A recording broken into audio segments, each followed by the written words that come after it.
A homeless woman makes dresses from garbage bags, unaware that a wealthy CEO is watching her. What he does next surprises everyone. Let us know in the comments where you are watching from, and at the end, please rate this story from 0 to 10. Enjoy the story. Emma Carter sat on the ground in the town square. Her eyes reflected someone who had faced many challenges, but still held on to her dignity. In her hands, she held a needle made from a piece of wire. Colorful plastic bags, torn ribbons, and strips of packaging were neatly arranged around her as if they were fancy fabrics. Her fingers moved swiftly, transforming what most would see as trash into something special. That's when Raphael Whitmore, CEO of a major company, walked by. He was deep in thought after a tough meeting when he noticed her unusual activity. A woman sewing plastic bags as if they were silk caught his attention. Curious, he stopped and watched from a distance. He saw how she arranged the materials with impressive skill. Everything felt intentional. There was technique, but more than that, there was a natural talent that was hard to ignore. He stepped closer. Feeling someone looking at her, Emma glanced up. She saw a man in a nice suit standing still, watching her with interest. "Did you lose something?" she asked calmly. "No," he replied, taken aback by her confidence. "I'm just admiring your work." "Work?" She raised an eyebrow. "This helps me stay sane and forget that I haven't eaten since yesterday." Raphael hesitated. Her words touched him more than he expected. "Can I ask what you're making?" "A dress," she said without looking directly at him. "These blue bags have a better texture. The green ones are too thin, they tear easily. The secret is in the contrast." She added 2 strong stitches, trimmed the excess material with a small knife, and held up her creation. It was beautiful. Despite being made from unusual materials, the dress looked like something you could see on a fashion runway. The colors blended softly, and the design had bold cuts that felt balanced. The finish was impressively neat. Raphael couldn't believe what he saw. "Wow," he said. She laughed at his reaction. "Is that all a man in a suit can say when he sees something unique?" she teased. "It's not every day you find talent like this in a square," he said, still amazed. "Did you study fashion?" Emma paused. "I've learned a lot, but the streets teach you quickly. Out here, if you don't create, you don't get by." Raphael took a card from his pocket and handed it to her. "My name is Raphael Whitmore. Tomorrow night, there's an event for new designers at the Montgomery Fashion Gallery. I want you to bring that dress." Emma looked at the card, then back at him.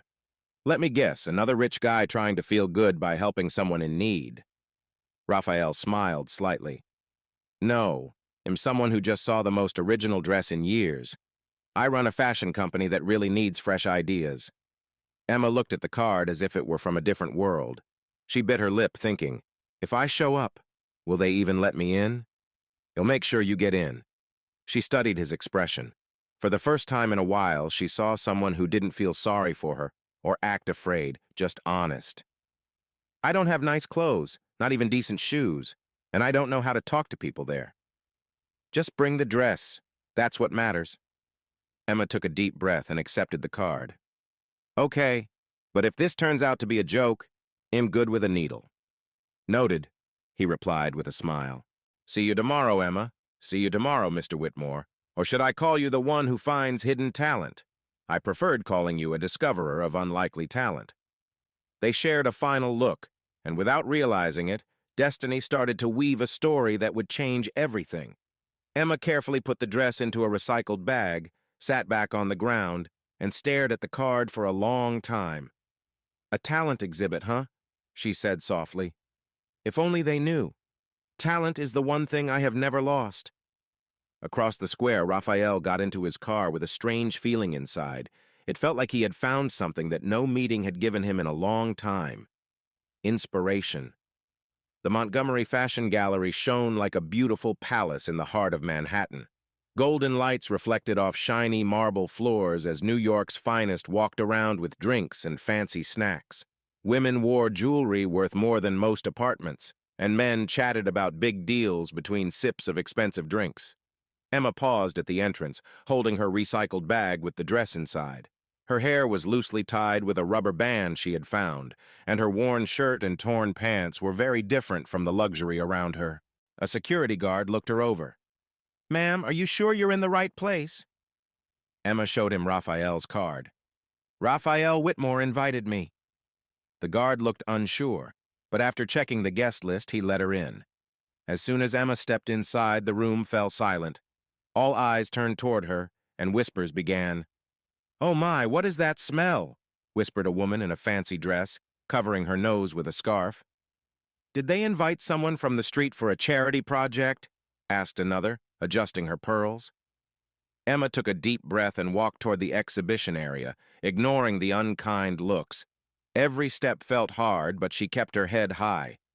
Raphael spotted her from across the room and made his way over through the crowd. "Emma, you came," he said, clearly relieved. "A promise is a promise," she answered, trying to sound confident. "Where should I put this?" She pointed to the bag. Raphael led her to a space for participants. There were empty mannequins waiting for designs, and other designers were already setting up their work. Dresses from popular brands, tailored suits, and accessories worth a lot of money surrounded them. Emma took her dress out of the bag and put it on the mannequin. The change was instant. Even under the bright lights, the dress seemed to come alive. The colors created a captivating effect, and the cuts showed a level of skill that few could match. But the crowd's reaction was quick and harsh. "Are you seeing this?" shouted a man in a bow tie. "That's actual trash. Modern art has gone too far," added a woman with blonde hair, shaking her head in disapproval. "Someone needs to stop this nonsense," said another guest. "It's insulting to real artists." Emma felt her face flush, but she stood her ground.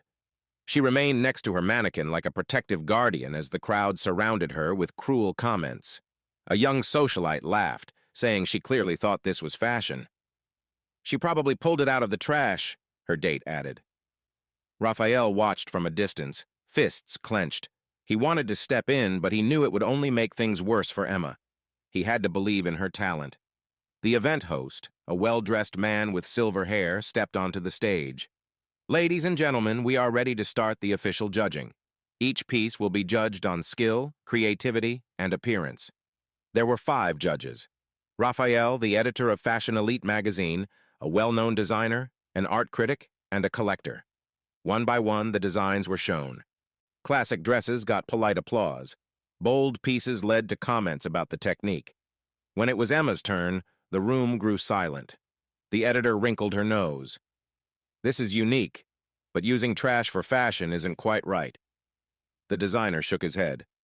"The cuts are interesting, but the material is not." The art critic adjusted her glasses. "There's a strong message here, but I'm not sure if this is the place for it." The collector was blunt. "I wouldn't pay anything for this." Raphael stood up. "With respect to my fellow judges, you're focused only on the material," he said. "Forget the trash for a moment and look at the design, the proportions, the colors, the creative use of texture. This is the most sophisticated piece we've seen today." "Raphael, you can't be serious," said the editor. "I am serious," he replied. "How many of us truly care about sustainability? This person is turning waste into art. If that's not innovation, I don't know what is." The other judges exchanged surprised looks, but Raphael stood firm. After a tense discussion backstage, the votes were counted. The host returned, holding a sealed envelope. "And the winner of tonight's Innovation Award is entry number 7. Emma's eyes widened. Her number was 7. The crowd was shocked. Some clapped politely, others were silent, and many murmured unhappily. "This must be a joke," someone shouted from the audience. Emma walked to the stage with shaky legs. The pressure of so many eyes felt overwhelming, but she got to the host. When he handed her the trophy, she tried to speak, but no words came. The world began to spin. She had forgotten she hadn't eaten in 3 days. Her legs gave way. The trophy slipped from her hands and hit the stage with a loud sound. Emma fell in front of 300 people. The room went completely silent. Raphael jumped from his seat and rushed to the stage, reaching her first. He knelt beside her and held her up. "Emma, can you hear me?" She mumbled something he couldn't make out. He noticed how thin and cold she was. "When did you last eat?" he asked quietly. 2 Tuesdays ago, she whispered. Raphael quickly calculated the days. That was Tuesday, and now it's Friday night. 3 days? He asked, shocked. Emma just nodded, embarrassed. Raphael turned to the crowd, still watching in silence. "Someone call for help right now," Just then, a photographer from Fashion Weekly, who had been sitting in the front row, suddenly stood up. He adjusted his camera and looked closely at Emma. His eyes widened. "Wait a moment," he said, pulling an old photo from his wallet. He compared it to Emma's face. "Even though she looks different now, there's something in her eyes, in the way she holds a needle." The photographer jumped up, almost dropping his camera. "People," he called to the audience. "Don't you see who this is? Isn't this the famous ES who disappeared 3 years ago?" The entire room froze. Every conversation stopped at once. It was as if time had paused. The editor-in-chief of Fashion Elite turned pale. "EST, the designer who vanished after the scandal, the one with that $1 million brand?" asked the collector in disbelief. "Santos Couture," whispered the art critic. "She was brilliant. She disappeared overnight." The photographer nodded. "It's her. I photographed her many times. You never forget hands like those. Look at how she holds the needle." Raphael glanced down at Emma, who was still half-conscious in his arms, then looked at the crowd, who stared at her in shock and curiosity. The woman who had just collapsed from hunger on the stage of the Montgomery Fashion Gallery was truly one of the biggest legends of modern fashion. No one understood how she ended up there. The sound of an ambulance siren echoed through Manhattan, but inside the gallery, the only noise was the heartbeat of 300 people trying to grasp the surprising truth they had just witnessed. Raphael looked at Emma and whispered, "Who are you really?" But she had already passed out again, leaving the question lingering like a needle waiting to stitch together a story that was still unknown. Mount Sinai Hospital was quiet early in the morning in New York. Raphael walked the white halls with a cold cup of coffee, waiting for news for over 2 hours. A nurse told him that Emma was stable, just dehydrated and in need of rest. When they finally let him in the room, he found Emma sitting up in bed, gazing out the window at the city lights. She looked smaller, more vulnerable, but her eyes still showed the determination he had first noticed in the square. "How are you feeling?" Raphael asked, walking toward her slowly. "Better," she replied without turning to him. "Thank you for bringing me here." "No need to thank me. Anyone would have done the same." Emma let out a bitter laugh. "Most people would just walk past someone fainting in the street. You're not like most people." Raphael pulled up a chair and sat beside her bed. A quiet pause settled between them, filled with unspoken questions. "Emma," he began carefully, "that photographer at the gallery said you're ES, the designer who vanished 3 years ago." Emma closed her eyes and took a deep breath. "Do you believe him?" she asked. "I don't know what to believe, but I do know that a regular woman doesn't sew like that. She doesn't have such skill, doesn't create something so perfect." "Perfect?" She turned to him with a faint, sad smile. "You saw my dress made from trash. If that's what you call perfect, just imagine what I used to create." Her words hung in the air like a quiet confession. Raphael leaned forward. "So it's true. You really are ES." Emma looked down at her hands, rough and worn from life on the streets. "ES died 3 years ago. The woman you met is just Emma, a woman who learned to survive by turning trash into art. But people are still looking for you. Your brand, Santos Couture, is still remembered. What happened?" Emma's eyes filled with unshed tears. "Some secrets are too heavy and painful to share. Please trust me." Emma looked at him for a long moment, weighing how much she could believe his words. "One day you'll know everything, Raphael.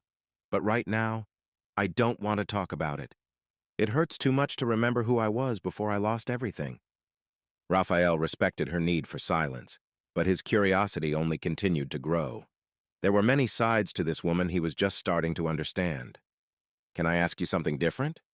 Emma nodded. "What do you want to do now?" "I guess I'll go back to the square. That's where I live. What if I gave you another option?" Emma raised an eyebrow. "What kind of option?" Raphael took a deep breath. He had made a choice during those long hours in the hallway. "I want you to join me as the head designer at Montgomery Fashion." Emma's eyes widened. "You're serious?" "Absolutely serious. I saw what you did with materials that others tossed aside. Just think about what you could create with real resources. But you don't know me. You don't know my past." I know you have amazing talent. I know you're brave. I know you don't give up. And I believe my company needs someone like you." Emma shook her head, unsure. "You're offering a job to a homeless woman who fainted from hunger at an exhibition. I'm offering a chance to the most talented woman I've ever met." Tears started to fall from Emma's eyes. "Why do you believe in me when no one else does?" Raphael stood up and walked to the window, looking out at the busy city. "What's the difference between you and all those famous designers at the gallery last night?" "What?" "They make fashion to impress. You create it to survive, and that makes all the difference." Emma wiped her tears with the hospital sheet. "What if I say yes and let you down? What if you say yes and everything changes?" They looked at each other in a moment that felt endless. In Raphael, Emma saw something she thought she had lost long ago: hope. In Emma, Raphael saw something his company needed: soul. "I need to think," she finally said. "Of course." "But Emma," he turned back to her before leaving, "sometimes life gives us a second chance when we least expect it." After Raphael left, Emma was alone with her thoughts. Through the window, she saw the city still moving late at night, with people coming and going, each with their own dreams and struggles. She thought about the square where she had spent the last few months. She remembered the dress made of scrap materials she had created and how Raphael looked at her while she was crafting. For the first time in 3 years, Emma Santos, once seen as a rising star in design, allowed herself to imagine that maybe, just maybe, there was still a second chance waiting for her. 3 days later, Emma stood in front of Montgomery Tower. She adjusted the simple blouse she bought at a thrift store, the only nice piece she could afford with the $20 she won from the exhibition. Her hair was loosely tied back, and she held a fabric bag with her few belongings. "You can do this," she whispered to herself, taking a deep breath before pushing open the glass doors to the lobby. The entrance hall was impressive. Marble floors, sparkling lights, and a central fountain created an atmosphere of wealth Emma hadn't seen in years. Business people in expensive suits rushed by, talking on their phones about big deals. At the front desk, a middle-aged blonde woman looked at her with clear disapproval. Her nameplate read, "Priscilla Monroe, Executive Assistant." "May I help you?" Priscilla asked in a tone that suggested she didn't want to. "I'm Emma Carter. I'm starting in the design department. Raphael Whitmore is waiting for me." Priscilla looked at me with a critical look, not hiding her disapproval. "You must be mistaken. Mr. Whitmore doesn't hire people like you. People like me." Emma kept her voice calm, but her eyes showed her determination. "Look, this is a professional workplace. You might be looking for the community help center 3 blocks down." Just then, Raphael stepped out of the elevator and saw Emma in the lobby. "Emma, it's great to see you." He turned to the receptionist. "Priscilla, this is our new head designer. Please get her a full access badge." Priscilla's face changed instantly to a forced smile. "Of course, Mr. Whitmore. Right away." While they waited for the badge, Emma heard whispers around her. "She's the woman who won the award. I heard she makes things out of discarded materials. Do you think she's working for free? She's probably used to it." Raphael noticed Emma's discomfort and quickly led her toward the elevator. "Ignore them. In a few days, they'll want to learn from you." When they reached the 35th floor, the elevator doors opened to show the design department of Montgomery Fashion.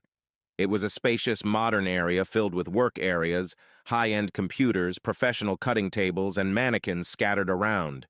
"This will be your space," Raphael said, guiding her to a workstation in the center of the room. Emma looked around, taking in the impressive space.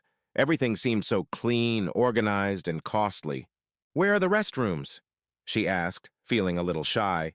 "At the end of the hallway to the left. Do you need help finding them?" "No, thank you. I just want to freshen up a bit." Emma walked towards the restroom but got lost in the identical hallways. She passed meeting rooms and other departments, even ended up on the wrong floor. It took her 15 minutes to find her way back. The design team had gathered around her workstation, whispering among themselves. There were 5 of them, 3 women and 2 men, all dressed perfectly with skeptical looks. "Everyone, this is Emma Carter, our new head designer," Raphael announced. A woman with red hair and designer glasses stepped forward. I'm Helena Davidson, the creative director. I heard about your work at the exhibition. The tone of her voice made it clear that work wasn't a compliment. Nice to meet you all, Emma replied. A young man with a neatly trimmed beard crossed his arms. I'm Marcus Thompson, senior designer. I'm curious to see how your unique techniques will meet our quality standards. Emma felt it wouldn't be easy to earn this team's respect. Raphael turned to her. I'll let you all get to know each other. Emma, feel free to explore the area and let me know if you need anything. As soon as Raphael walked away, the atmosphere grew colder. Helena stepped closer with a forced smile. So, Emma, tell us about your background. Where did you study? Which brands have you worked with? I learned by doing on the streets. Marcus chuckled quietly. On the streets? That's interesting. What kind of clients did you serve? Emma felt anger rising but stayed calm. The kind who need creative solutions with limited resources. I see, Helena said. Well, here we work with high-quality materials like silks, Italian leather, and crystals. We don't exactly have trash to recycle. The others chuckled softly. Emma looked around the office and noticed several waste bins filled with expensive fabric scraps, crumpled sketches, and unused samples. 2315. Actually, she said, walking toward one of the bins, you throw away more useful things here than most people see in a whole year. She picked up some pieces of blue silk, bits of French lace, and leftover metallic fabric. Can I use this? That's trash, Marcus replied. Just scraps from old projects. Perfect, Emma said. She walked over to her workstation and began looking at the materials. 2338. In just a few minutes, she had organized the fabrics by texture and color, making a pleasing combination. Helena watched her, still doubtful. What are you planning to make with that? Something unique, Emma answered, already cutting the fabric carefully. For the next 4 hours, Emma worked in quiet focus. 2357. Her hands moved quickly and skillfully, capturing the attention of anyone watching. She sewed everything by hand, using tiny, neat stitches. At first, her team joked about her old-fashioned methods, but little by little, they started to gather around to see better. What kind of stitch is that? One of the younger designers asked, clearly intrigued. 2422. It's a kind of French stitch, but stronger, Emma explained without stopping. I've never seen anything like it, Marcus whispered, truly impressed. When Emma stepped back after working, she had made a dress that left everyone speechless. It was an asymmetrical piece that combined the fabric scraps so well, it looked like it was meant to be that way. 2444.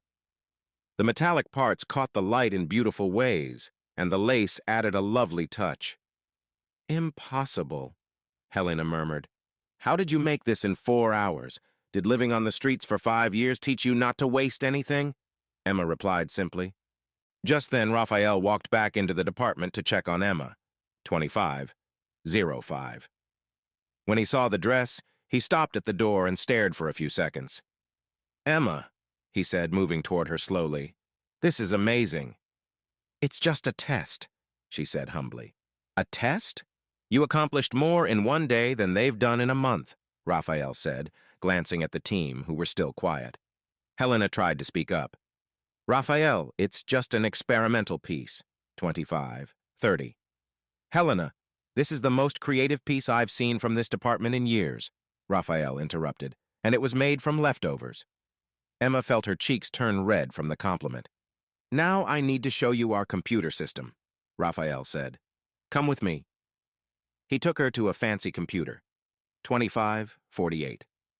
Emma looked at the screen as if it were from outer space. I don't know much about computers, she admitted. Don't worry, it's simpler than it looks. Raphael stood behind her, placing his hands gently over hers on the keyboard. The closeness sent a tingle up Emma's spine. 2610. First, you click here to open the design software, he said, his voice close. Emma tried to focus on the steps while noticing the warmth of his presence, the hint of his cologne, and how his hands softly guided hers. Now you can draw directly on the screen, Raphael continued, helping her with the mouse. 2632. As he leaned in closer to show her a feature, their faces were very close. They looked at each other in a moment that felt long. and Emma noticed her heart start to race. "I think I'm getting the hang of it," she whispered. "You learn quickly," he replied, still close. The connection between them was clear. 26:51. Emma sensed that Raphael felt the same way about their closeness. A soft cough broke the moment, and they quickly moved apart. Helena stood by the desk with a serious look on her face. "Raphael, the board is looking for you," she said sharply. "Sure," he replied as he straightened up. "Emma, if you need assistance, Helena can help you. Right, Helena?"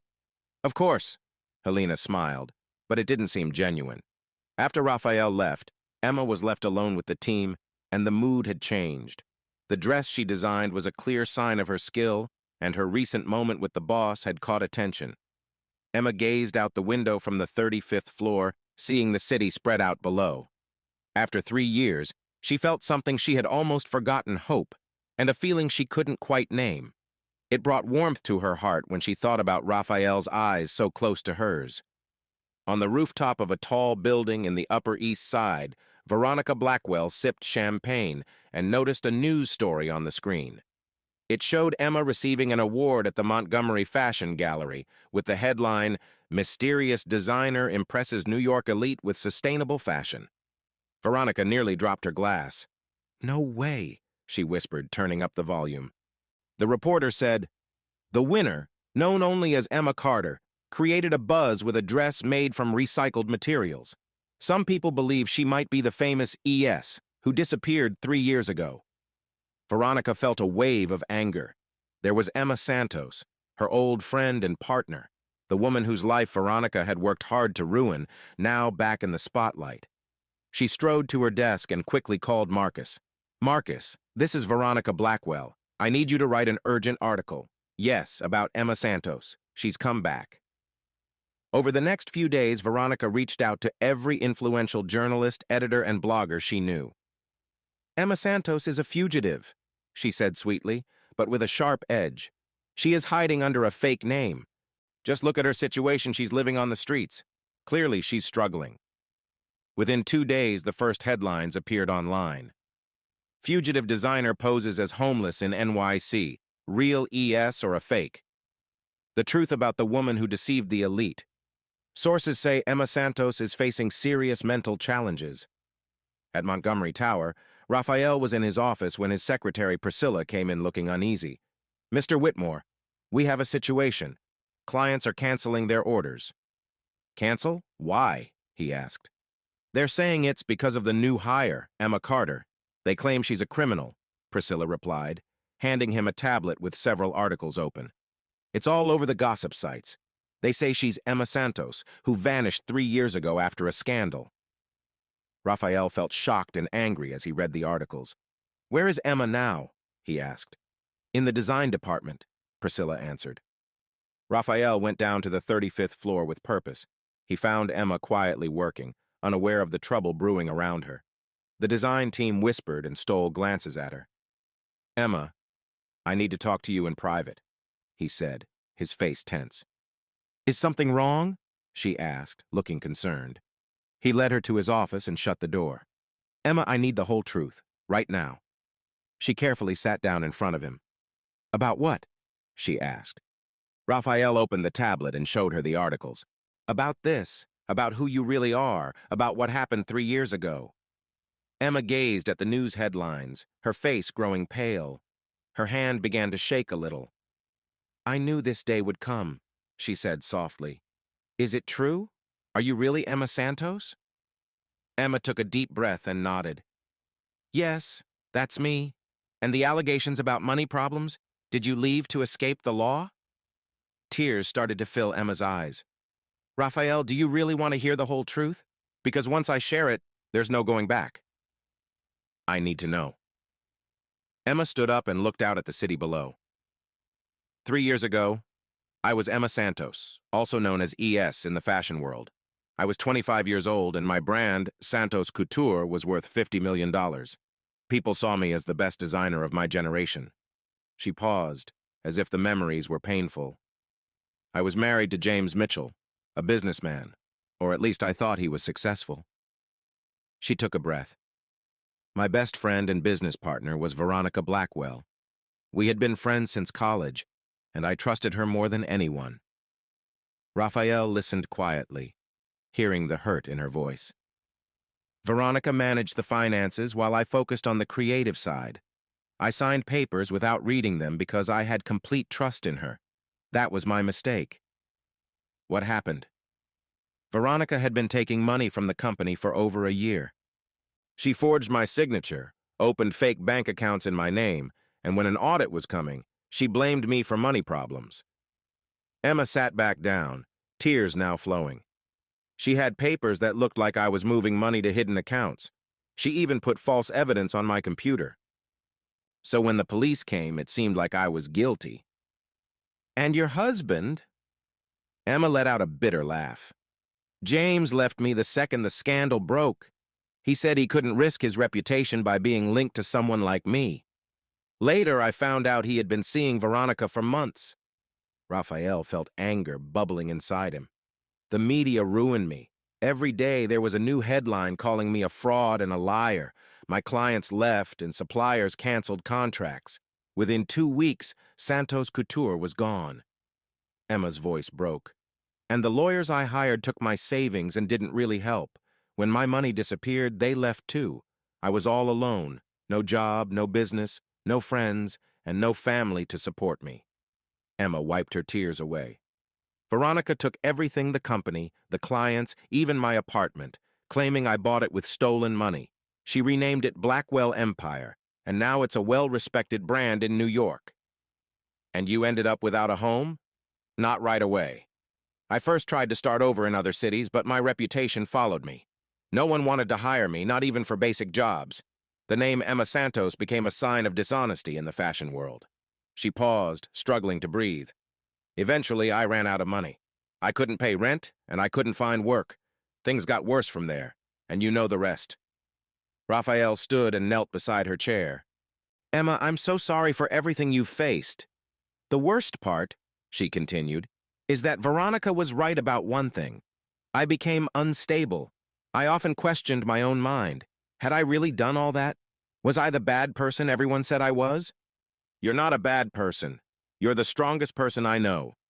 Emma looked at him in surprise. How can you say that? You don't even know me well. I know enough. You survived 3 years on the streets and still kept your kindness and creativity. That's not something a monster does. Raphael, if you keep me here, you'll ruin your company. Veronica won't stop until I'm down again. Raphael stood up and took her hands. Then let's surprise her. I'll help you get back on your feet, Emma, and we'll show everyone you're innocent. At that moment, Priscilla knocked on the door quickly. Mr. Whitmore, there are some people here who want to talk to Miss Emma. Raphael and Emma looked at each other nervously. Who is it? A woman named Veronica Blackwell. She's here with lawyers. Emma felt cold with fear when she heard Veronica's name. Raphael squeezed her hands. You're not alone this time. They went down to the lobby where Veronica was waiting with 2 men in suits. She hadn't changed much in 3 years, still blonde, elegant, and wearing a smile that didn't reach her eyes. When she saw Emma, her smile got bigger. Emma, darling, she said in a sweet voice. What a surprise to see you here. Still in those old clothes, I see. Emma felt hurt from old memories, but Raphael stepped forward. Miss Blackwell, this is a private workplace. If you want to talk, please schedule a meeting the right way. Veronica laughed. Oh, how charming. Emma has found herself a protector. She turned to Emma. Do you really think you can hide forever? Changed your name to Carter, but you can't change who you are. A runaway. I'm not a criminal, Emma said, finding strength in her words. And you know that better than anyone. Oh, do I? Veronica pretended to be surprised. I know you took millions from our investors. You broke the trust of so many, and now you're trying to fool this man too. Raphael stepped forward, clearly upset. That's enough. Leave now. Veronica looked at him with disrespect. Mr. Whitmore, you should be thankful I came here to warn you. This woman will ruin your company just like she ruined mine. That's what she does. Emma felt tears in her eyes, but didn't let them fall. The only thing I ruined was my own life because I trusted you. How dramatic, Veronica laughed. You've always been this way, haven't you? Always the victim. Well, dear, it won't work this time. Everyone knows who you really are. The argument could have continued, but Raphael called security, and Veronica was escorted out, not before giving Emma one last angry look. This isn't over, Emma. When the elevator doors closed, Emma sank into a chair in the lobby, shaking. Raphael knelt beside her. It's okay. She's gone. It's not okay, Emma whispered. She's right about one thing. I'm going to ruin your company. I'll ruin you too. Look at me, Raphael said, lifting her chin. The only thing that will be ruined here is the lie she created. I promise. Emma looked into his eyes and saw something she hadn't seen in 3 years, someone who really believed in her. Meanwhile, outside, Veronica got into her limousine, pleased with herself. The next day, Emma was in the Montgomery Tower studio finishing her collection for the fashion show happening in 48 hours. 5 unique pieces were on mannequins, each symbolizing a stage of change, from loss to growth, from waste to luxury. It was 2 o'clock in the morning when she decided to go home. The show would be her chance to show the world that Emma Santos hadn't just survived. She had come back stronger. Tomorrow's going to be perfect, she whispered to herself, turning off the lights in the studio. Outside the building, Veronica peered through the limousine window. She had paid 2 security guards $10,000 each to allow her access after hours. 50 minutes, she told the driver. No longer than that. At 3 o'clock in the morning, she entered the studio with a pair of professional scissors. One by one, she deliberately ruined each piece of Emma's collection. Careful cuts destroyed months of work. Fabrics were torn, embroidery unraveled, and the structures fell apart. When she finished, the studio looked like a scene of chaos. The next morning, Emma arrived with coffee and a hopeful smile. What she found made her fall to her knees among the wreckage. No, no, no, she cried, picking up the damaged pieces of fabric. In 3 years living on the streets, Emma had never cried. Not when she was hungry, humiliated, or cold. But now, seeing her dreams shattered, tears flowed like a storm. Raphael came an hour later and saw Emma sitting on the floor, holding the remains of a dress. My God, Emma, what happened here? He asked. She destroyed everything, Emma sobbed. I have nothing left for the show. Raphael knelt beside her, feeling an anger he had never felt before. Then we will rebuild. There are only 40 hours until the show. It's impossible. Nothing is impossible, Raphael replied. He picked up the phone and called every employee, canceling all time off and setting up an emergency meeting. Within an hour, the whole design team, along with assistants and even cleaning staff, filled the studio. Everyone, Raphael announced. We're going to help Emma create the most incredible collection New York has ever seen in 36 hours. Helena, who had become a hesitant partner, stepped forward. What do we need to do? Emma wiped her tears and stood up. We need trash, a lot of it. Plastics, old fabrics, anything we can use. Marcus laughed. You want us to search the city for trash? Exactly. And so began a unique operation for New York fashion history.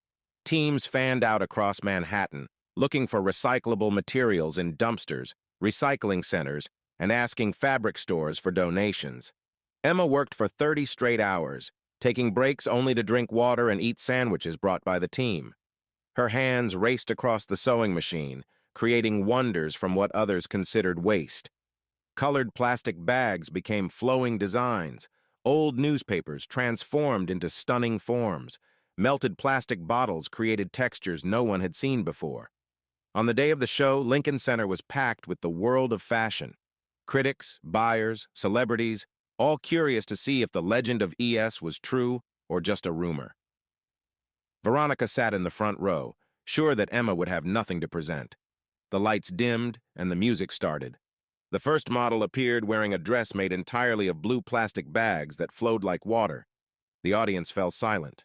The second piece was a structured coat made from polished newspapers, resembling high-end leather.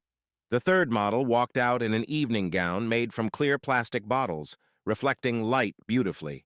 The fourth piece was a dazzling outfit created from old fabrics, forming a vibrant mosaic of colors. Then came the final piece, a wedding dress made entirely from materials symbolizing new beginnings, paper butterflies, plastic flowers, and a train that seemed to always change.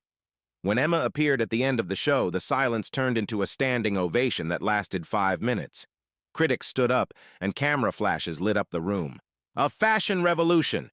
shouted the editor from Vogue. "Emma Santos has redefined sustainability," declared a critic from the Times. Veronica watched from the audience, her face turning red with anger as she saw her plans backfire and turn into Emma's big success. After the show, Raphael found Emma backstage, still surprised by how well it had gone. "You did it," he said, smiling. "We did it," she corrected him.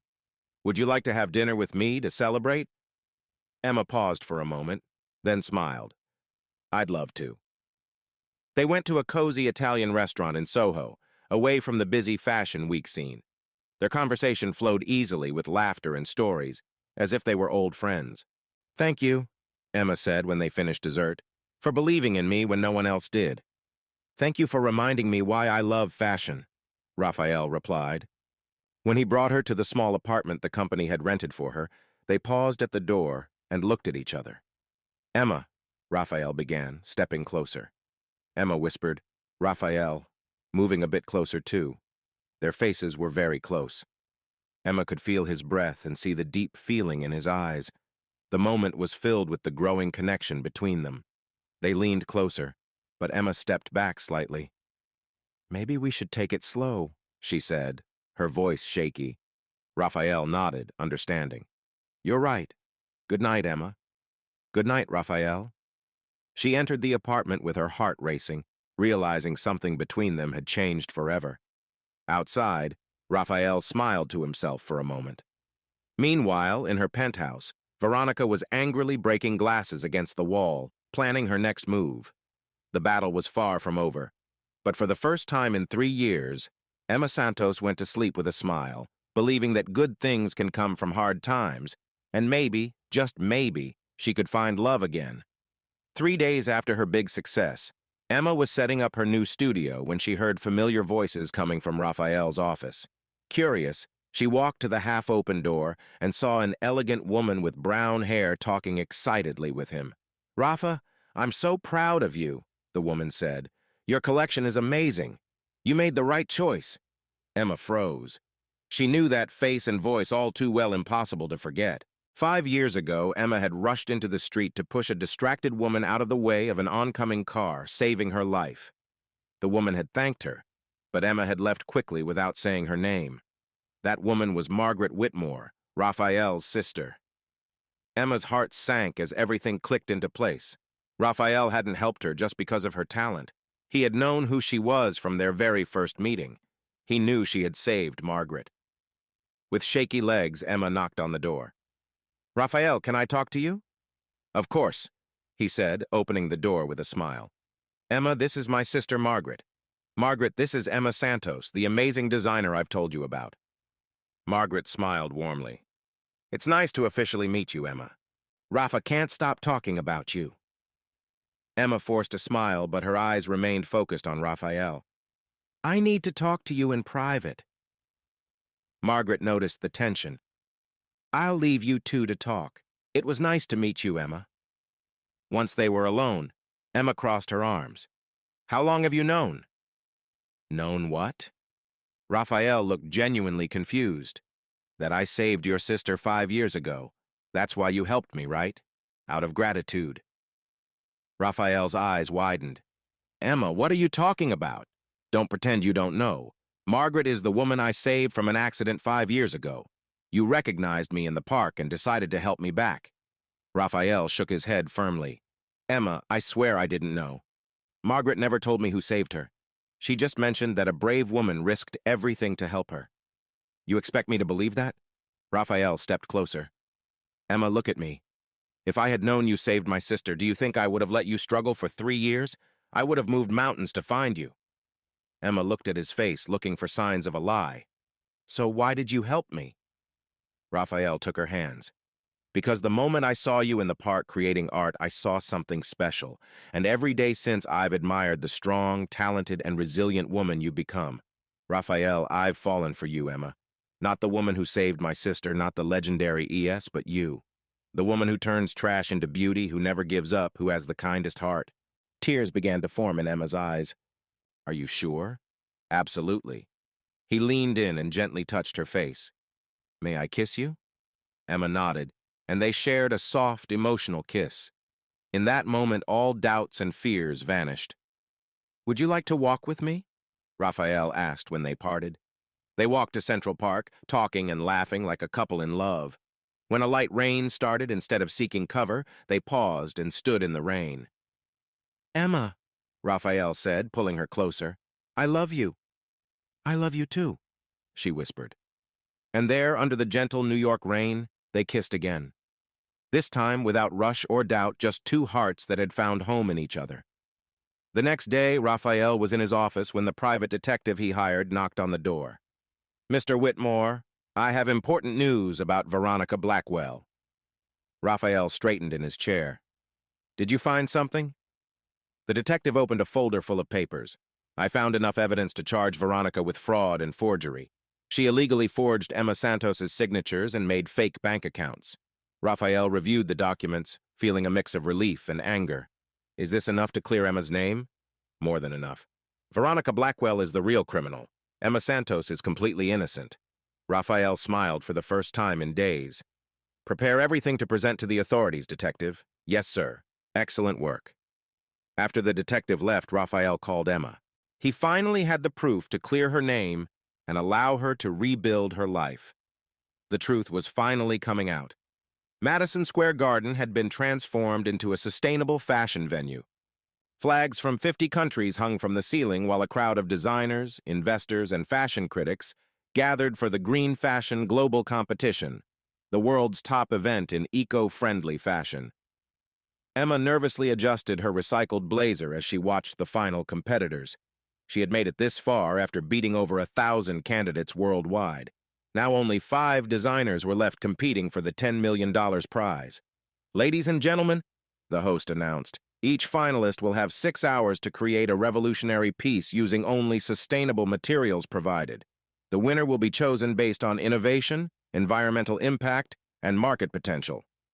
Emma was led to her workstation, where she found piles of organic materials, recycled fabrics, and dried seaweed.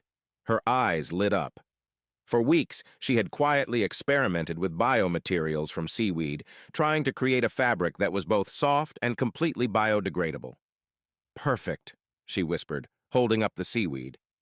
Across the room, Dmitry Vulov, a Russian designer known for his bold style, watched Emma closely. He had heard rumors about her experiments with biotechnology. Victor, he said to his assistant, I need to find out what that American is doing. As Emma worked, she began the process of turning seaweed into fabric. She mixed seaweed ingredients with natural substances, creating a thick paste that she would later change into threads. This method was new, something she had developed during late nights at a community college lab that was open all night. 2 hours passed. Emma was so focused that she did not see Victor sneak up to her table with a small hidden camera, capturing her formulas and notes. Interesting method, said Anastasia Chen, the designer next to her. I've never seen anyone process seaweed like that. It's just an experiment, Emma replied humbly, not wanting to share years of hard work. But Dmitry had enough information. He quickly returned to his station and began to copy Emma's process using the photos Victor had taken. By the 3rd hour, Emma noticed Dmitry using a method that was suspiciously similar to hers. Raphael, she whispered as he walked by during a judge's inspection, I think someone is copying my work. Raphael observed quietly and saw Dmitry working with the seaweed in the same way Emma did. Do you have proof? My formula is protected by a provisional patent. If he's using it, he's breaking the rules. Raphael nodded to one of the event organizers and reported the matter. A discreet investigation began, but the competition continued. Emma decided that the best way to protect her work was to create more options. Instead of making just one fabric, she developed 3 different types. One that changed colors with temperature, another that could repair itself when damaged, and a third that fought off bacteria naturally. By the 5th hour, as other contestants struggled to finish, Emma was sewing a dress that looked like it belonged in a fairy tale. The seaweed fabric flowed beautifully, reflecting light in a way that reminded one of water. Time's up, the host announced. The 5 finalists showed their work to a panel of judges made up of leaders in sustainable fashion, green technology funders, and environmental advocates. The first contestant showcased clothes made from pineapple fiber, which was interesting but had limits. The second used pieces made from cultivated mushrooms, which was clever but might not sell well. Anastasia Chen shocked everyone with clothes made from chicken feathers, transformed into luxurious fabrics. Dmitri presented his version of the seaweed fabric, but the judges quickly realized it was a poor imitation. "Mr. Vulov," said the lead judge, "your method is intriguing, but it seems familiar. Can you explain how you developed it?" Dmitri hesitated, clearly not fully understanding what he had copied. "It's a traditional Russian method adapted for modern seaweed," he claimed. Emma couldn't help but smile. It was clear he couldn't explain it because he hadn't created the technique. Finally, it was her turn. "Honorable judges," Emma began, "I present the future of sustainable fashion. Biotech fabrics made from seaweed that are fully biodegradable and have special qualities that traditional materials can't match." She showed how the fabric changed from blue to green when heated and how small cuts healed quickly. It stayed fresh and didn't smell even after hours of wear. This, she explained, could be done using seaweed grown on farms, creating a textile industry that helps the environment instead of hurting it. The jury was quiet for a moment, closely examining the dress and its amazing features. After 2 hours of discussion, the jury leader returned to the stage. The decision was unanimous. The winner of Green Fashion Global with the most innovative creation we've ever seen is Emma Santos from the United States. The audience erupted in applause. Emma could hardly believe it. She had won $10 million in worldwide recognition as a leader in biotech fabrics. Raphael ran onto the stage and hugged her. "You did it," she replied. "We did it," kissing him in front of thousands. But the celebration was short. The next day, Emma was in her new lab when Raphael came in looking serious. "We have a problem," he said, closing the door. "What kind of problem?" she asked. "The Montgomery board found out about your past from the competition news. They want an emergency meeting." In the conference room, Emma faced 12 serious members of the Montgomery Fashion Board. "Miss Santos," said the board president, a 70-year-old man named Theodore Montgomery III, "we are very worried about your past." Emma replied, "Mr. Montgomery, the charges against me were false. We have proof." "We don't care about your innocence," another member interrupted. "We care about our reputation. Montgomery Fashion has served the conservative elite for 4 generations. We cannot be connected to scandals." Raphael stood up. "Gentlemen, Emma just won the most prestigious sustainable fashion competition in the world. She's worth millions to our company." "And you," Theodore said coldly, "will have to make a choice. Your feelings for this woman are clouding your judgment." The silence in the room was heavy. "What kind of choice?" Raphael asked, but he already knew. "The family business or Emma Santos? You can't have both." Emma felt her world collapse again. She looked at Raphael and saw the pain in his eyes. "Raphael," she whispered, "you don't have to choose. I understand." "Emma, no. Montgomery is your life. I can't ask you to give that up." Theodore smiled, satisfied. "I see Miss Santos understands. Raphael, you have 48 hours to end any connection with her." Emma left the room with dignity, but Raphael could see she was hurting inside. Outside, she leaned against the wall and took a deep breath. Once again, her past had come back to threaten her future. But this time, she had one thing she didn't have 3 years ago. She knew who she really was, and she realized she was worth more than any company. Emma was organizing her things in the lab when she heard raised voices from the meeting room next door. The wall wasn't as thick as it seemed, and she could hear Theodore Montgomery III's voice. "Raphael, you've completely lost your mind. This woman is a risk our company can't take."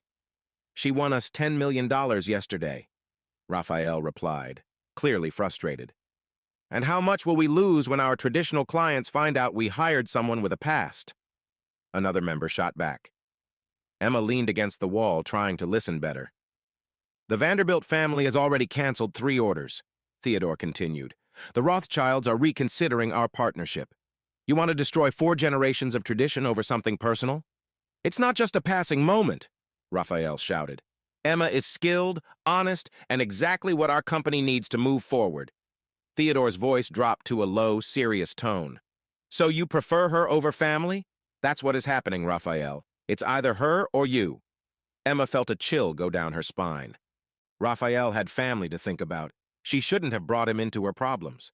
As the silence lingered in the room, Emma could see Raphael was weighing his options. I need time to think, he finally said.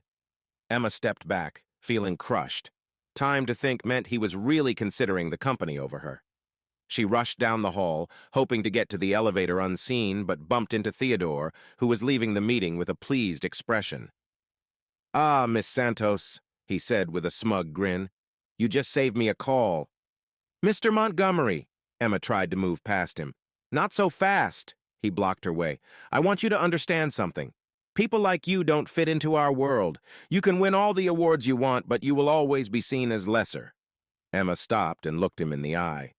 You're right, she said calmly. I don't belong in your world. Luckily, he frowned, surprised by her response. In my world, we help each other when times are tough. Talent matters more than a name, and in my world, no one has to put others down to feel good about themselves. She took a step closer. Thank you for reminding me that I wouldn't want to be part of a world where people like you decide the rules. Theodore flushed, taken aback by Emma's calm strength. You're being rude. I'm being honest. Excuse me. Emma walked past him and headed for the elevator, leaving Theodore standing there, obviously unsettled by her words. Inside the elevator, Emma took a deep breath. She was eager to hear Raphael's decision. She had overheard the talk, which made it clear he had more important obligations than just their relationship. Back at her apartment, she sat at the kitchen table with a blank piece of paper. After a few quiet moments, she began to write. Raphael, thank you for helping me see that I don't belong in your world. You were right from the beginning. We come from different backgrounds, and I was naive to think it wouldn't matter. I don't want you to lose your family or your job for me. Theodore is right. I'm a risk you can't take. I'm leaving today. Please don't try to find me. You gave me something I lost 3 years ago. Hope. For that I will always be grateful. Be happy, Raphael. You deserve someone who can be by your side without complications. Forever grateful, Emma. She folded the letter carefully and left it on the table. Then she grabbed her small suitcase and started packing her belongings. An hour later, Emma arrived at the Montgomery Tower reception and handed her badge to Priscilla. Leaving already? Priscilla asked with false concern. Yes, Emma replied, placing the letter on the desk. Could you please give this to Mr. Whitmore? Emma took one last look at the shiny elevator, the polished floors, and the world that had been hers for a short while. Then she stepped outside through the glass doors, carrying only her suitcase and her pride. From the 40th floor, Raphael looked out the window, unaware that the woman he loved was walking away from him, believing he had chosen money and status over love. Emma walked through the familiar streets of the Lower East Side, suitcase in hand, but this time felt different. 3 years ago, she had arrived here feeling lost and broken. Now, she returned with a sense of purpose. She rented a small room in a social shelter for $20 a week, the most she could afford with her savings. The room was cozy and offered privacy and internet access, unlike the park where she used to sleep. That first night, Emma opened her phone and saw hundreds of messages on Instagram. While she was at Montgomery, journalists and fashion fans had discovered her social media, and now she had over 50,000 followers eagerly waiting for her updates. An idea began to form in her mind. The next day, Emma posted her first video. Hi everyone, I'm Emma Santos, and I want to show you that sustainable fashion isn't just for the rich. It's something everyone can access with a little creativity. She was sitting on the floor of the shelter with grocery bags, tape, and a needle in her hand. Today we're going to make an evening dress out of grocery bags. Yes, you heard that right. She explained how to create a unique dress for less than $5. For 20 minutes, Emma demonstrated how to transform the plastic bags into an elegant outfit. Her hands skillfully cut and sewed while she shared her techniques with a light-hearted touch. True elegance comes not from expensive clothes, but from the confidence of the person wearing them, she said, proudly showing off the finished dress. The video quickly gained popularity. In just 24 hours, it had 2 million views and was shared by celebrities who cared for the environment. Emma started the Trash to Treasure movement, uploading daily tutorials on how to make stylish items from everyday materials, like transforming old newspapers into blazers or plastic bottles into trendy bags. Each video took place in her shelter, on the streets, and at community centers. Emma proved that creativity didn't need fancy studios or expensive supplies. The comments flooded in. "Emma, you've saved my wardrobe and my budget," one follower wrote. Another added, "You've inspired my daughter to become a sustainable designer." In 2 weeks, Emma had gained 500,000 followers. Small brands reached out for partnerships, and an editor suggested a book about sustainable fashion. Most rewarding were the heartfelt messages from her followers. "I'm a single mom, and your tips helped me dress my kids with pride. I started selling the pieces I made from your tutorials, and now I have my own online shop." Emma realized she had found her true purpose, making fashion accessible to everyone. Meanwhile, Raphael was struggling. He searched for Emma, calling every hotel and shelter in Manhattan. When he finally found out about the letter Priscilla had forgotten to deliver, it was too late. He read Emma's words with a heavy heart. "Thank you for reminding me that I don't belong in your world." "She didn't understand," he whispered. "I never chose this life. I was planning to leave." Raphael rushed to Washington Square Park, where everything had started, but Emma was not there. He asked people on the streets, hoping someone might know. "The woman who used to sew here?" said an elderly man selling hot dogs. "She was here for a few days, but now she's gone. I heard she's famous online." Raphael found Emma's Instagram and watched all her videos, feeling both proud and sad. She was thriving, but without him. Emma, on her side, had found a new support system at the women's shelter where she now lived. Every afternoon, Emma taught sewing to other women at the shelter. They, like her, had lost everything but still had hope. Emma would say to Maria, a woman from El Salvador, "You showed us we can be beautiful without spending money we don't have." Sarah, a young mother, added, "More importantly, you taught us that our worth isn't based on the approval of wealthy men." Emma smiled. It was true. For the first time, she felt complete without needing anyone's approval. Her sewing classes became popular on Instagram, part of a movement that turned trash into treasures, reaching 1 million followers. Emma received invitations to speak at colleges, offers for documentaries, and proposals from big brands. But she turned down anything that would distract her from her mission, to teach that beauty and dignity belong to everyone. One evening, as she edited a new video about making accessories from bottle caps, she received a message that caught her attention. It said, "Emma, I'm the CEO of a small, sustainable fashion brand in Brazil. Your method saved my business. You changed my life. Thank you for showing that fashion can promote social change." Emma beamed as she looked around the shelter. The women were sewing quietly, some following her tutorials while others made their own creations. Though she had lost Raphael and her previous life of luxury, she had gained something far more important: the realization that she didn't need anything outside the life she was creating for herself. It was a world where trash became treasure, where creativity mattered more than money, and where a woman who had lost everything found she had all she needed within herself. Across the city, Raphael gazed out from his empty office, aware that he had lost the only woman he had ever truly loved, feeling it might be too late to win her back. In a meeting room at Montgomery Fashion, Raphael faced 12 serious board members, awaiting his decision. Theodore Montgomery III drummed his fingers on the table impatiently. "So, Raphael, what's your choice about the Santos issue?" Raphael stood tall, looking at each member of the board. These were people he had known since he was a child who had shaped his career. He said firmly, "Yes, I have made my decision." Theodore leaned forward. "What is it?" "I resign as CEO of Montgomery Fashion, effective immediately." The room went silent. Theodore's face turned pale. "Have you lost your mind?" Raphael placed an envelope on the table. "This is my formal resignation and a sign-off on my ownership of the company's shares." "Think about this," another board member shouted. You're giving up a fortune. No, Raphael replied calmly. I'm choosing real wealth.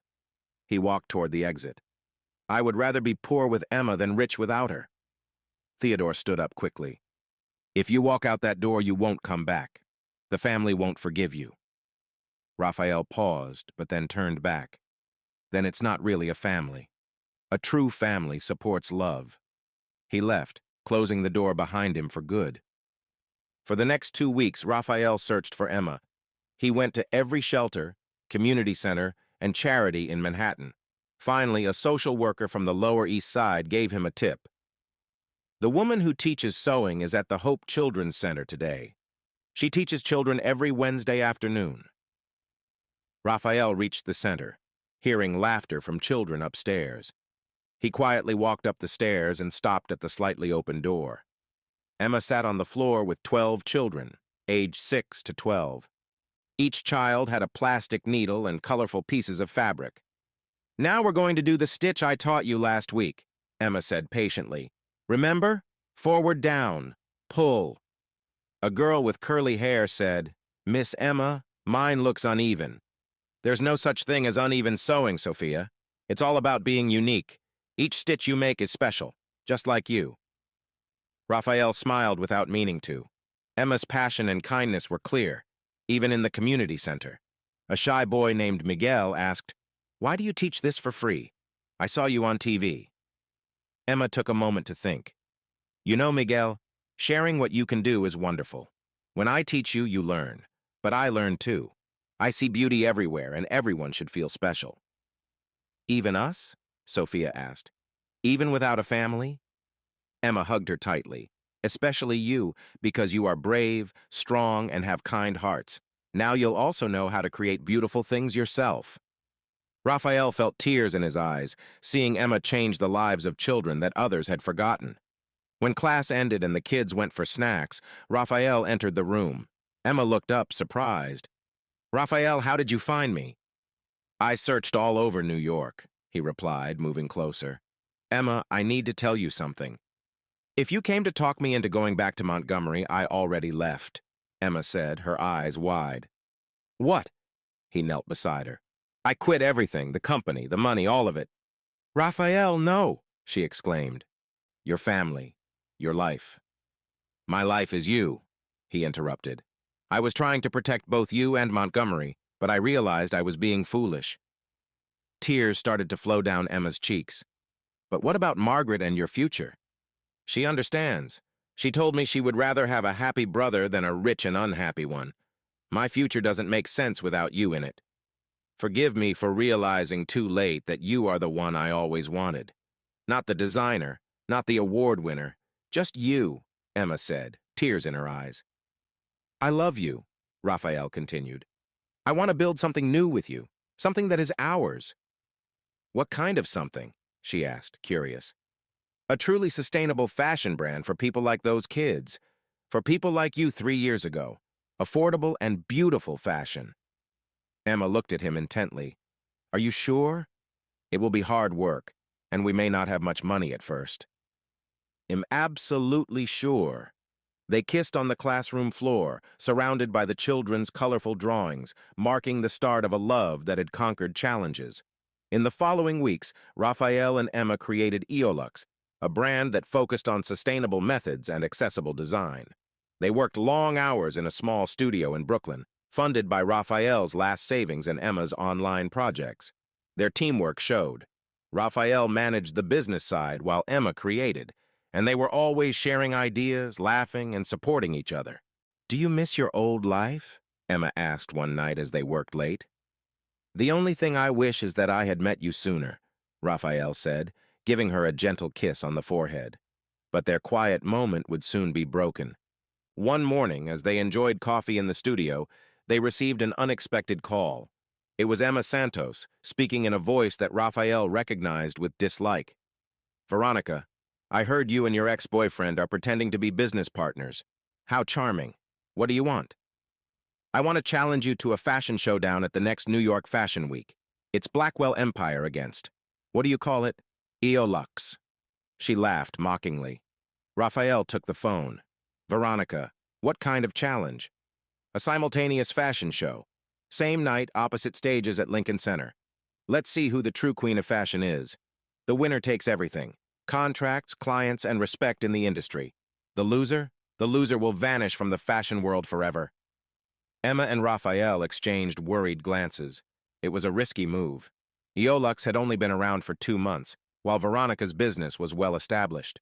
I accept, Emma said firmly. Great. Prepare yourself for public embarrassment. Well, show that real talent is better than your ideals of changing the world. When Veronica ended the call, Raphael embraced Emma. Are you sure about this?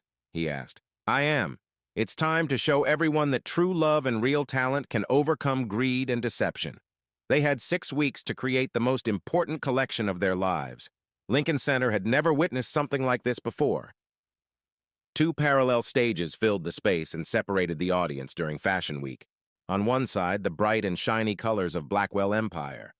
On the other, the earthy, natural tones of Eolux. Celebrities, fashion critics, investors, and influencers filled every seat, with bets flying about who would win this much-anticipated battle. Veronica was glowing in her VIP box, dressed in an outfit worth more than a luxury car. Her empire had grown significantly in 3 years, and she was confident she would defeat Emma. Meanwhile, Emma took a deep breath backstage in Eolux area. Raphael held her hands, which were shaking. Are you ready? He asked. I've never been more ready in my life, she replied, focusing on the 15 outfits hanging behind her from the From Trash to Dreams collection. The first show featured Blackwell Empire. Models strutted down the runway in extravagant outfits made from costly fabrics and sparkling jewelry. It was pure luxury, but the audience clapped politely, impressed yet uninspired. Then it was Emma's turn. The lights dimmed completely. A spotlight illuminated her at the center of the stage, where she wore a simple jumpsuit made from recycled newspapers. This collection, she began with a strong voice, tells the story of all the people society forgets. She dedicated it to those who have lost everything but found hope again. The first model stepped out in an outfit called The Fall. It featured torn, dark fabrics, symbolizing moments of despair. But as she walked, small LED lights sewn into the fabric began to glow, representing sparks of hope. Next was The Awakening, showcasing creativity born from necessity, a dress made entirely from clear plastic packaging that shimmered like diamonds under special lights. After that came The Fight, a blazer and skirt created from various fabric patches, each telling a story of resilience. The audience grew more engaged, leaning in to watch the visual story unfold. The Discovery was showcased next, an outfit that changed shape as the model moved, made from materials that stretched and shrunk, symbolizing self-awareness. Tears began to fall in the front row. The event brought bright colors from a plain background, with a dress that seemed to bloom as the model walked, its fabric petals opening with each step. But it was the last look that moved everyone in the room. The wedding dress was made from the same blue plastic bag that Emma wore the first time she met Raphael in Washington Square Park. Thanks to her skills, it now looked like a beautiful waterfall of satin. The model showing it off was Margaret, Raphael's sister, who wanted to support the couple. When Margaret reached the end of the runway, Emma came on stage to share the true story behind each piece. This dress, she said, touching the fabric, was made from the same material that kept me warm when I slept outside. It's the same plastic that taught me that beauty comes from what you choose to create, not where you come from. The audience was moved to tears. Anna wiped her eyes with a tissue. Influencers paused their filming to soak in the moment.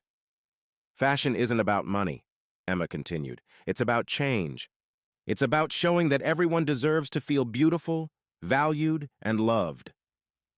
The applause started softly, but quickly grew into a loud roar. Within moments, 2,000 people were on their feet, clapping with such energy that the ground shook. The sound lasted for 10 minutes. Veronica watched in shock from her VIP box, realizing she had completely failed. Just then, FBI agents approached her stage. Veronica Blackwell, you are under arrest for fraud and forgery. Raphael had given all the evidence he gathered to the authorities the week before, timing the arrest perfectly. As Veronica was led away, Protesting her innocence, Raphael stepped onto the Eolux stage and took the microphone. "Emma Santos," he said, kneeling before the crowd. "You changed my life. You changed this world. Now I want you to be part of my future." He pulled out a ring, simple and made from recycled metal with a small stone he found at the beach. "Will you marry me, and let's make a difference together?" Emma covered her face as tears of joy filled her eyes. "Yes, 1,000 times, yes."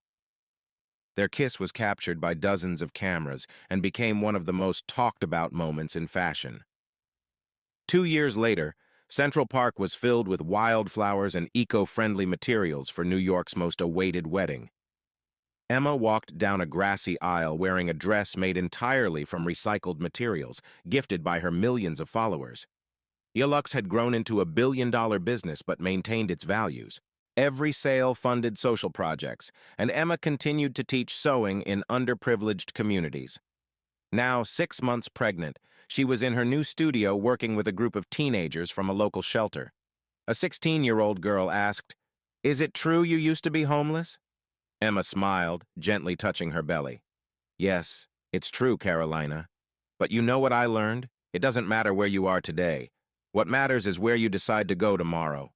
She looked out the window to see Raphael talking with investors about expanding Eolux to Africa. From a life without a home to a fashion leader, she whispered to herself, "Life always surprises." While teaching the teens how to turn cardboard boxes into trendy bags, Emma Santos. Whitmore smiled, knowing her greatest creation wasn't on the runway. It was the lives she had touched, the people she had inspired, and the love she discovered when she least expected it. What did you think about Emma and Raphael's story? Share your thoughts in the comments. Give this story a rating from 0 to 10. Subscribe to our channel and click the bell to keep up with all our stories. And remember to check out more interesting stories by clicking here at the end.